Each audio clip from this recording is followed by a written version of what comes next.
was a traumatic experience he had with the Lord. And Pastor Eugene, just to go back again to that question, what impression did that experience have on you? It was absolutely life-changing, completely life-changing. When the power of God just really comes on you like that, and you see an absolute... This was incredible because I didn't know what a vision would be like, or I didn't even expect it. I didn't know, other than I was inviting the Holy Spirit into my life and my heart in a real powerful way. And it just, you know, blew me away that God would reveal himself like that in a way that I could never ever deny that there's a God. Just completely life-changing. Yeah, just absolutely amazing. But you understand that you are soon heading off to Japan as a missionary with the ACC. Yep. Can you briefly tell us how this came about in your life? Yeah, no, you know, yeah, that's a really good question. Basically, when I finished university, I couldn't find a job. So, you know, I picked up some part-time jobs going through university and that sort of thing. And in one of those jobs, one of my friends at work told me about, you know, all these English teaching jobs in Japan and how Japan was a wonderful place to go and visit. It wasn't anything, you know, spiritual at all. It was me searching for, you know, employment and direction in life, I guess, a little bit. And so it was during my first year when I couldn't find a church that, you know, I was really, it was really impressed on me, the massive need in Japan. And, you know, part of the reason why, you know, we're going back and we set up Japan Directions, a website and all that sort of thing. But, yeah, so during my first year in Japan, I couldn't find anywhere to go, but the next 3 years, because I was there for 4 years, the next 3 years, the beginning of the year 2 that I was there, Pastor Rod Plummer turned up and started a new church called Jesus Lifehouse Japan. Now this was an amazing church plant and something completely different to, you know, the other churches in Japan. And over the next 3 years I was basically involved with praise and worship ministry, leading studies, resource table, you know, other things like that, set up, packed down, driving over Tokyo in a van with all the gear that you need to set up and do stuff. Yeah, but now the wonderful woman and my wife, Fiona, has also been a missionary in Kyoto, in Japan for 4 years. So she returned to Australia at the end of 2007 and moved to Melbourne. And she started attending a church that, funnily enough, when I came back to Melbourne, was my home church.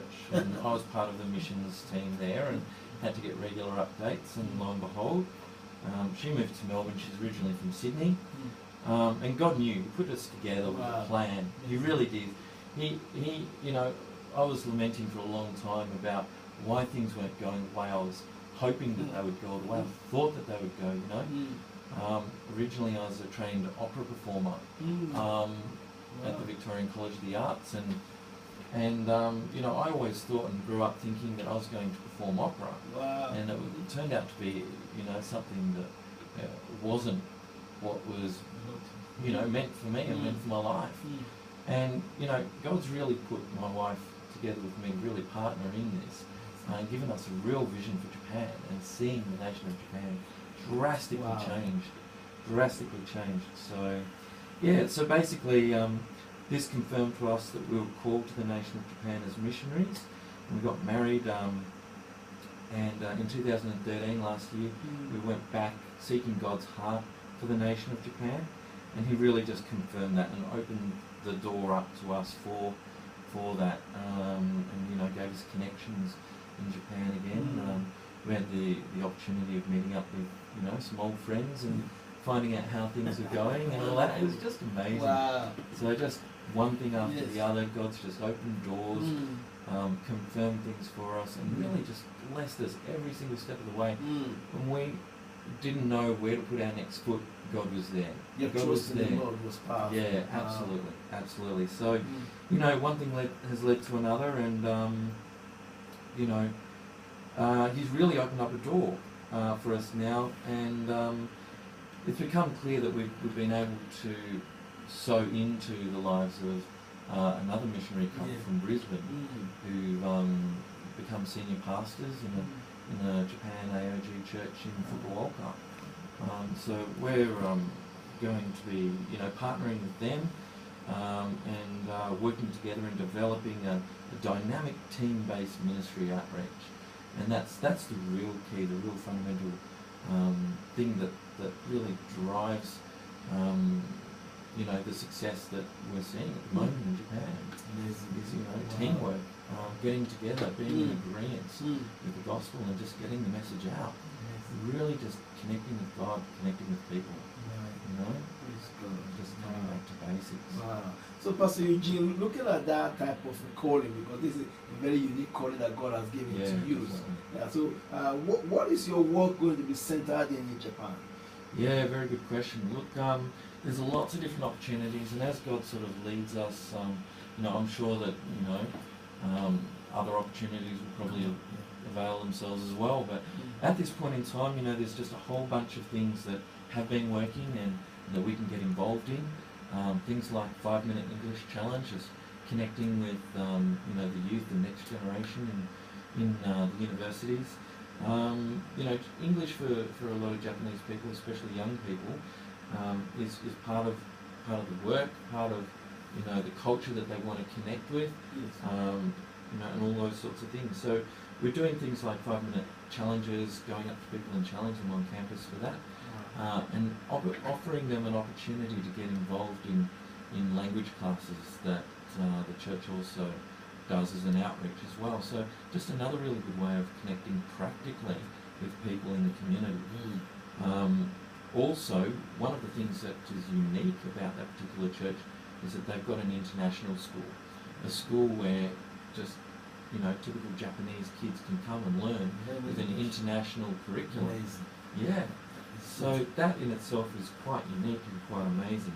But a whole host of other things like mothers groups. There's a really good support networking thing that we can do there. After school care program. I don't know how many kids out there might be listening, but finishing school at 3:15 is really a luxury. In Japan, kids can be as young as 9 years old going home at 10:30 at night. Whoa.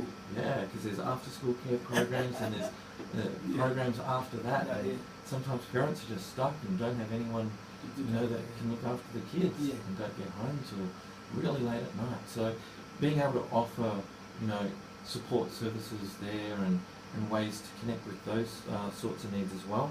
The homeless as well. I don't know if you know much about the social security things there, but if you're over the age of 42, most companies are too old to sit an entrance exam. So if you lose your job and you're over the age of 42, your company pays for where you live. They pay your rent. So you lose that. You often lose your family, you lose where you live, you lose everything. You lose everything you've been working for. And there's literally nowhere to go. You end up on the street. So sometimes in and around Japan you'll see near train stations blue tarpaulins where homeless people congregate and get together and sort of just try to exist. It's really sad and there's lots of need there. And similar needs have happened after the tsunami that they've had and the earthquakes and things too. So there's still a lot of need there in those sorts of ways. Now other things as well that we can get involved in and do is things like street evangelism, street ministry, and it's not like the stereotypical stand on a soapbox with a Bible shouting, believe in Jesus or go to hell or anything like that. No, absolutely not. It doesn't work. No, nobody wants to hear that.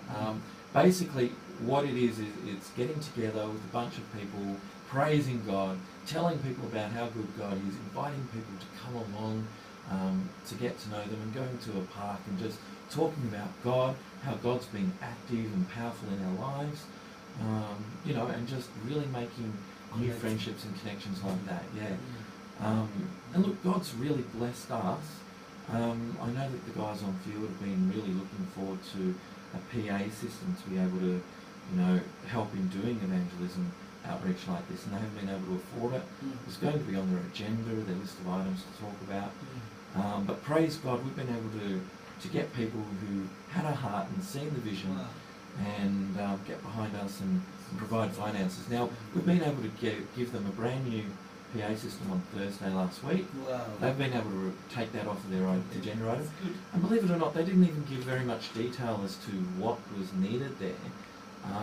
But just through, you know, God leading and you know, just basic research I've been doing, Amazing. came across this one system. It was just a perfect answer, fit together perfectly with their pack, and was just an absolute blessing. They've just come back on, do you know how amazing this is? You know, you've just given us the exact thing that we've modelled, and the whole, everything else has been bought to fit around. That's So amazing. it fits around this one PA. Yes. Anything else would be too big, but it's just right. But, So that's how God's, you know, just coming up with practical, basic needs. It just fits together with the overall vision. So Gilbert, one of the things that people may be listening right now, we've heard so much about the technology advancement in Japan and all the mighty things, inventions and all.